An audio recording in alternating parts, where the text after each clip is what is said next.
Hello everyone, শুভ মহাষ্টমীর অনেক অনেক শুভেচ্ছা সকলকে।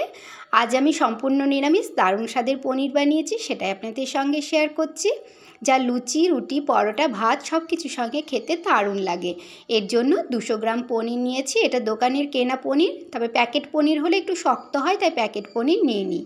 এবারে এই পনিরগুলোকে এরমভাবে কেটে নিয়েছি। তারপরে একটা মশলা বানাবো। এর জন্য নিয়ে নিলাম 1 ইঞ্চি থেকে একটু বেশি আদা ছোটো ছোটো টুকরো করে, 2টো মিডিয়াম সাইজের টমেটো ছোটো করে কেটে নিলাম, 4 থেকে 5টা কাজু বাদাম নিলাম, আর নিলাম 1 চামচ মতো চালমগজ, যেগুলো আমি জল দিয়ে ধুয়ে নিয়েছিলাম। এরকম ছোটো 3টে টুকরো দারচিনি, 2টো লবঙ্গ আর 2টো ছোটো এলাচ নিলাম।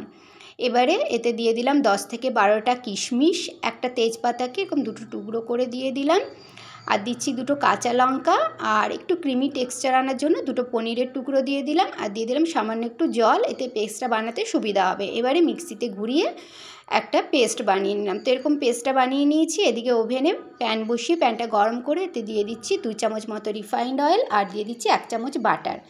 বাটারটা মেল্ট হয়ে গেলে এতে দিয়ে দিলাম সামান্য একটু লবণ, এতে পনিরগুলো দিলে সেটা লাগবে না বাটার বা তেলের। তারপরে এইতে আমি দিয়ে দিচ্ছি কেটে রাখা পনিরগুলোকে আমি উল্টে পাল্টে হালকা একটু ভেজে নিচ্ছি। পনিরগুলো ভাজা হয়ে গেছে। এবার এই পনিরগুলো আমি প্যান থেকে তুলে নিচ্ছি। এই প্যান থেকে তুলে নেওয়ার পরে এতে আমি দিয়ে দিচ্ছি সামান্য কালো জিরে, সামান্য গোটা জিরে। এই কালো জিরে গোটা জিরে ভাজা ভাজা হয়ে গেলে যে পেস্টটা বানিয়ে রেখেছিলাম মিক্সিতে ঘুরিয়ে, সেটা নিয়ে নিলাম। আর এতে দিয়ে দিলাম 1/2 চামচের একটু বেশি লবণ, 1 চামচ জিরে গুঁড়ো, 1/2 চামচ ধনে গুঁড়ো, 1/2 চামচ হলুদ গুঁড়ো, আর দিচ্ছি 1/2 চামচ কাশ্মীরি লাল লঙ্কার গুঁড়ো। কাশ্মীরি লাল লঙ্কার গুঁড়ো দিলে কালারটা খুব সুন্দর আসবে। এবারে সব কিছুকে খুব ভালো মতো নাড়াচাড়া করে মিশিয়ে কষিয়ে নিতে হয় মশলাটা। তো মশলাটাকে খুব সুন্দরভাবে কষিয়ে নিচ্ছি। তো এরকমভাবে আমি মশলাটা কষিয়ে নিয়েছি। দেখেই বুঝতে পারছেন আগের থেকে অনেকটা ড্রাই হয়ে গেছে, আর এই যে তেল ছাড়তে শুরু করেছে। এবারে আমি এতে দিয়ে দিচ্ছি মিক্সির বাটি ধোয়া জল, প্রয়োজন মতো জল দিয়ে দিলাম। এবারে জলটাকে নাড়াচাড়া করে মশলা আর জল খুব ভালো করে মিশিয়ে নিলাম। এবারে এটা যখন ফুটে আসবে গ্রেভিটা, তখন এর মধ্যে ভেজে রাখা পনিরগুলো অ্যাড করে দিলাম। এবারে পনিরগুলোকে গ্রেভির মধ্যে ভালো মতো মিশিয়ে দিলাম।